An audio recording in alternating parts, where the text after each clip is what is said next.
That process really hit me, and I realized that everything was happening in front of me by people that I'd never spoken to. So we tried to extract that idea and we brought it into the business world. And in the next 3 years, we went from 2 million to 60 million, and then, or 36 million. And then the next three went to 106.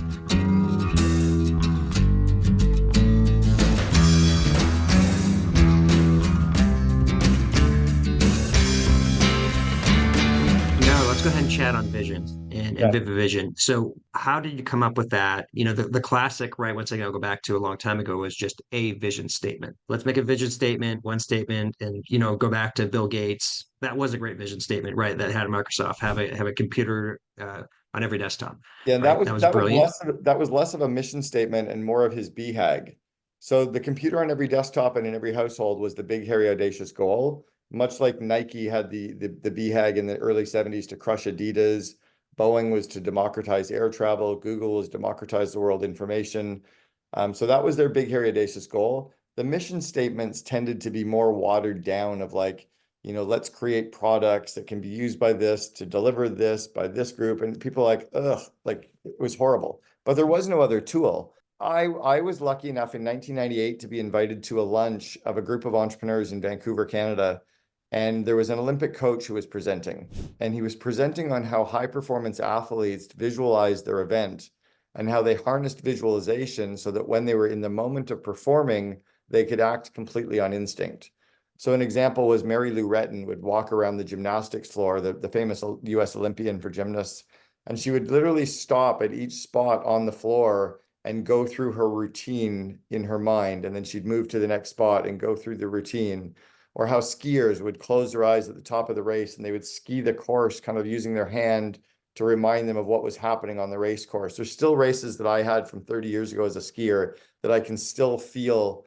I can literally feel the course in my mind because I skied it so many times to know it. So he taught us about that process in sport. And then we went aside, a few of us, and we were thinking about businesses that used it. And we came up with the idea of home builders, that every day the general contractor asks the homeowner what they want the home to look like and feel like, or the kitchen renovation. And they get enough ideas of what the finished state looks like that they can create the blueprints or the plans to make that home come true. Then they hand the vision and the blueprints to the employees. The employees can build a home without ever speaking to the homeowner. That process really hit me because I was going through a home build and I realized that everything was happening in front of me by people that I'd never spoken to. So we tried to extract that idea and we brought it into the business world. Brian at 1-800-GOT-JUNK, myself, and another entrepreneur, we were in a forum group in EO. We all wrote what we called our painted picture or our vivid vision for our business. So we learned the process, we put the process in place. We all had some pretty good early success with it. And then when I joined Brian at 1-800-GOT-JUNK as his first chief operating officer, I walked in the door and he handed me the vision for what he wanted his company to look like. And I instantly could understand all of the things that we had to build. And I basically handed him the plan. He's like, I don't know how to do any of this. And I said, no, I do. You run IT and finance and I'll execute the plan for the next 3 years. And in the next 3 years, we went from 2 million to 60 million and then, or 36 million. And then the next three went to 106.